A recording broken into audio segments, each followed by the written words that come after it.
wrestling fans, it's the Horror Miser Monty G. Yes, it's time to do my prediction video for this Sunday's WWE TLC Tables, Ladders, and Chairs. Yes, ha ha ha. Coming live in San Jose, California at the SAP Center, we have 12 matches in this one in this one here. We have several good matches on there that will feature some ladder matches. Some will feature tables, ladders, and chairs, and I believe we will definitely have an excellent ladies match. This will feature tables, ladders, and chairs, and I'll talk about that match in a minute. This will be the last pay-per-view for the WWE in 2018. After this, you'll be getting ready to start their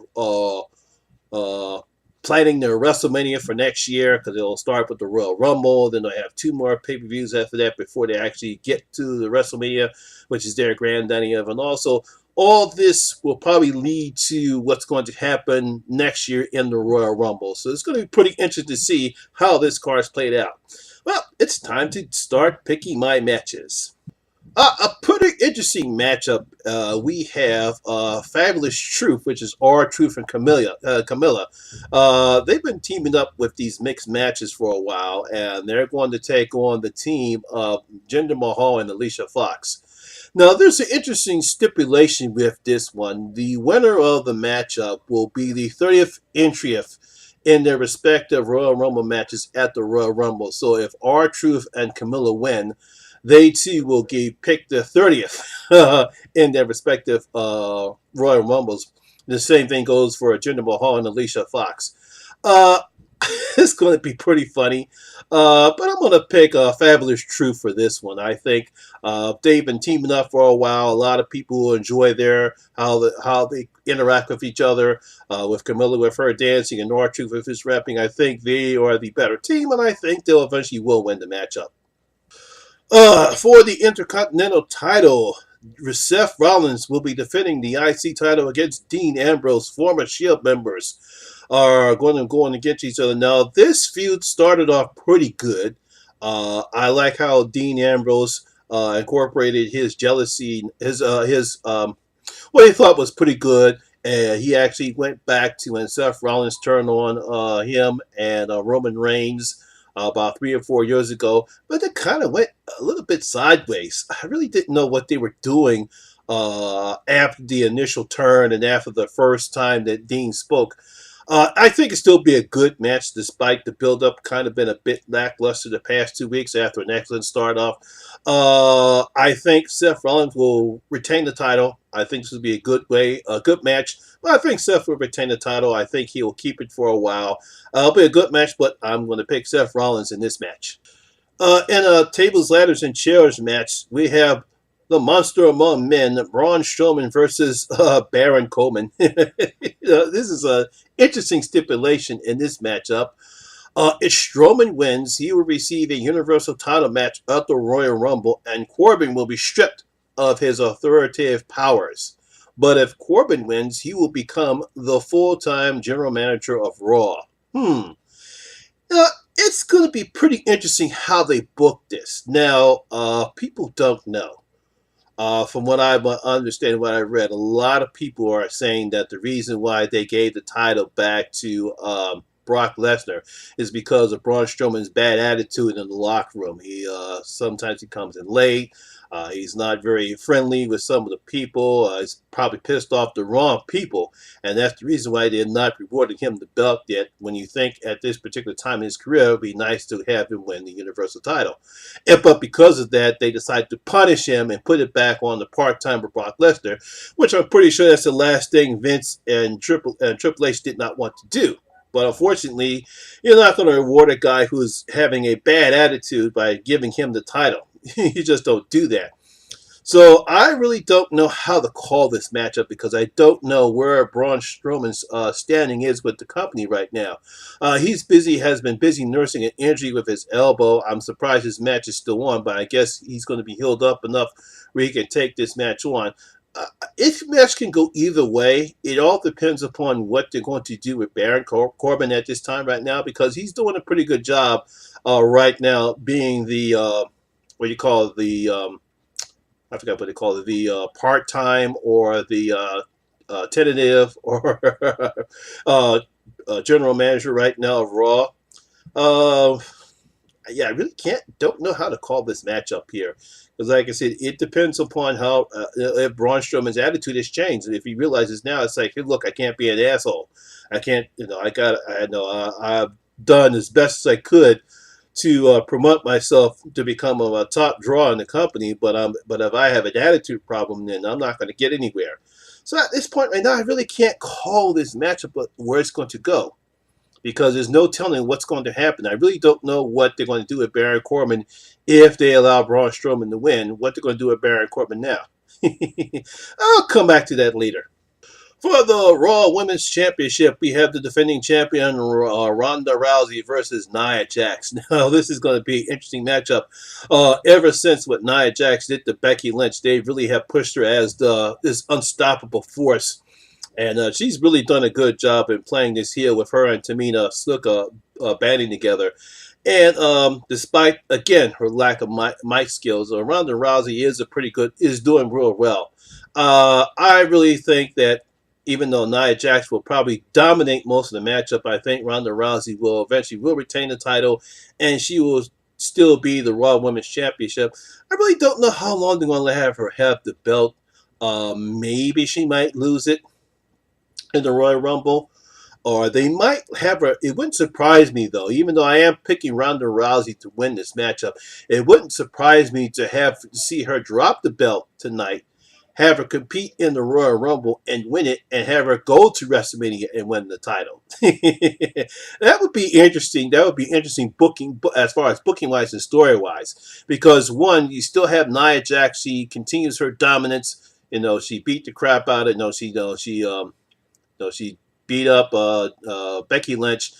She beats up Ronda Rousey. She takes the title. And Ronda Rousey has to go back and prove that she's still capable. So it wouldn't surprise me to actually see them do that. I think it would be a nice way to actually build Ronda Rousey's character. So it wouldn't surprise me that they do that. But I'm thinking that they're still going to have Ronda Rousey still be the champion. So even though I think that would be interesting booking-wise, I'm still picking Ronda Rousey to win the match. For the SmackDown WWE's World's Heavyweight Champion, we have the current champion, the new Daniel Bryan versus AJ Styles. Now, I like what Daniel Bryan's doing with his heel character. This is even better than the time he was here when he was with what's her name? I can't remember her name. Her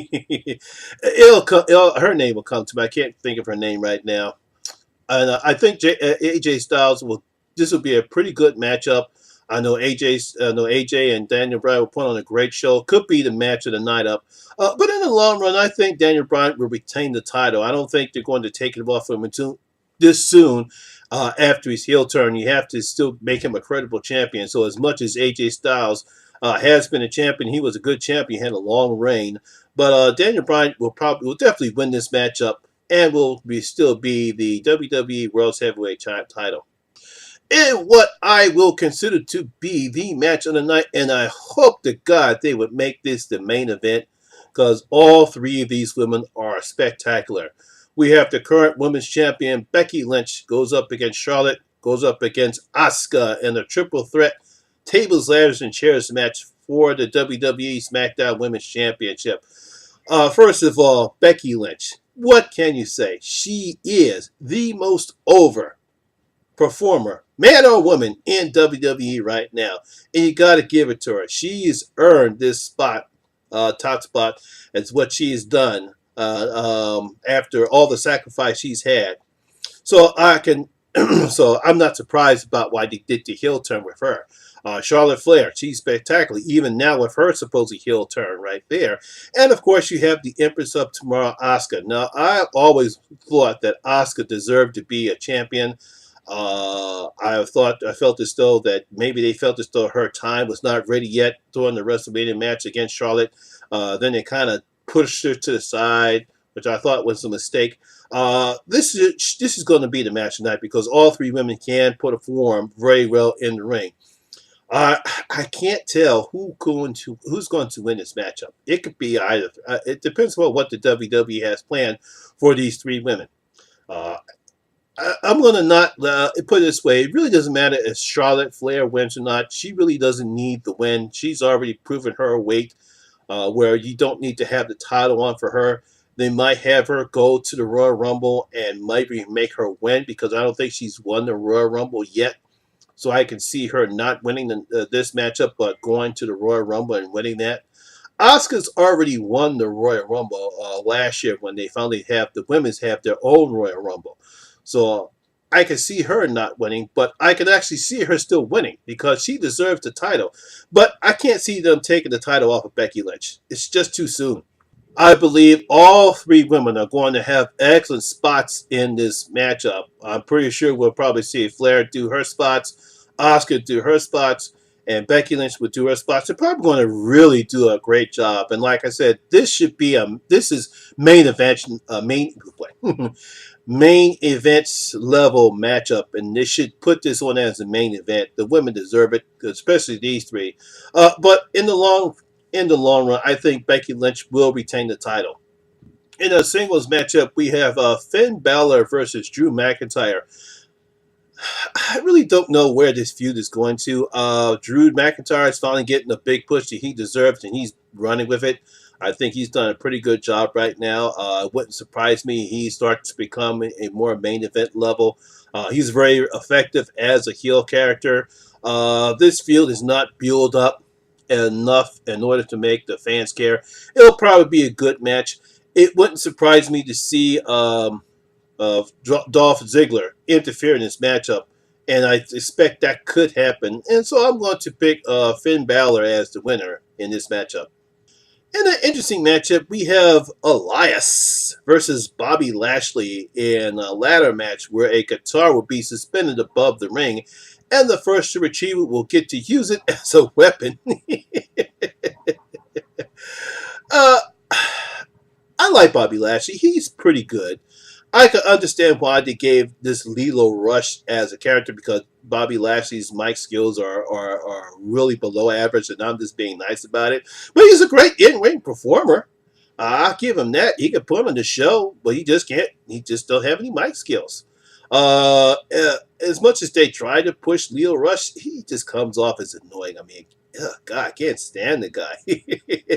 No, Elias, he's doing pretty good. I like the face turn that they gave to him now. He's definitely can be a person that could be great mid-level status to almost getting close to top tier level. So I really don't know how they're going to build this matchup, how they're going to book it. It wouldn't surprise me to see if Elias gets the guitar first and tries to bash Lilo Rush on it, which I'm pretty sure everyone would love to see. But at the end, I'm going to go with Bobby Lashley so they can continue to build his character up. In a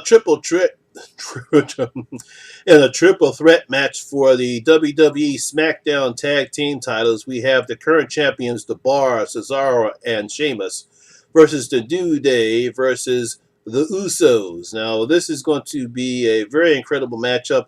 All three teams are capable of putting on great shows, and the Usos, the New Day, and the Bar. This is going to be a very exciting matchup. There's no telling what's going to happen here. The New Day have already been, I think, 5-time champions. The Usos been 3. The Bars, all three teams are very capable putting on a great show. And I really don't know where they're going to do with the tag team because there's nobody new here. All three teams are great capable of putting on a great show. It wouldn't surprise me to see the Usos win. It wouldn't surprise me to see the New Day win. It wouldn't surprise me to see the Bar retain the title. So just to be on the safe side, I'm going to say after a very ruckus matchup, the Bar will retain the WWE SmackDown Tag Team titles. In a tables match, we have Natalya versus Ruby Riott. Now, I really don't know what they're going to do with this matchup. It's going to be pretty interesting. Ruby Riott has been sort of like floundering a little bit, not really being pushed. She's had her little moments here and there, but nothing significant. And I really don't know what they're going to do with her. Obviously, they've been playing, Natalya's been playing off her father, the late great Jim the Anvil Neidhart.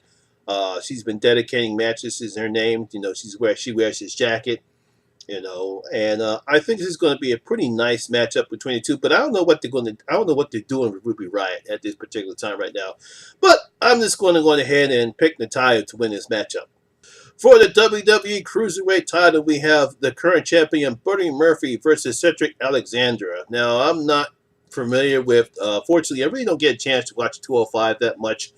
I've seen it a couple of times when I do get a chance, and they can put on some pretty exciting matchups, and there's some great talent that they have. I wish they get pushed more than they don't get pushed as much, because I'm pretty sure a lot of people would see it. As much as I really don't know what's going to happen in this matchup. You're going to have some nice spots between these two, but push come to shove, I think Buddy Murphy will retain the WWE Cruiserweight title. And in a chairs matchup here, we have Rey Mysterio versus Randy Orton. Now, Randy Orton, he's been bugging the crap out of Rey Mysterio, since Rey Mysterio came back a couple months ago. This is going to be a pretty good matchup. Both men are pretty good ring-in performers. I think when push comes to shove, I think they're going to let Rey Mysterio win this matchup. He just came back. Randy Orton, he's been in a while. He really, him losing is not going to hurt his credibility, his cred as far as wrestling is concerned. So I'm going to pick Rey Mysterio to win this matchup. So there you have it, my wrestling fans. Those are my predictions for the Tables, Ladders, and Chairs TLC matchup. I'm pretty sure Doc and Danny and even Gory. I hope I get a chance to see their live prediction show. Hopefully I can get the notification. So I would love to see their prediction show. I'm pretty sure they're working on their prediction videos as well. But what about you, my wrestling fans? How are you predicting this matchup? What do you think is going to happen? Leave your comments down in the comment section below and tell me what you think what's going to happen at WWE's TLC Tables, Ladders, and Chairs. Well, that's my video for today, guys. And if you did enjoy this video, please give it a thumbs up, because it does help the channel a lot. And this is your first time here, please hit that subscribe button. Ring that notification bell. That way you get notified anytime when I put up something new, even though sometimes, for some reason, YouTube doesn't like this work. Once again, my name is Lamont Smith, better known as the Horror Miser Monty G, and always remember, wrestling rules. See you guys later.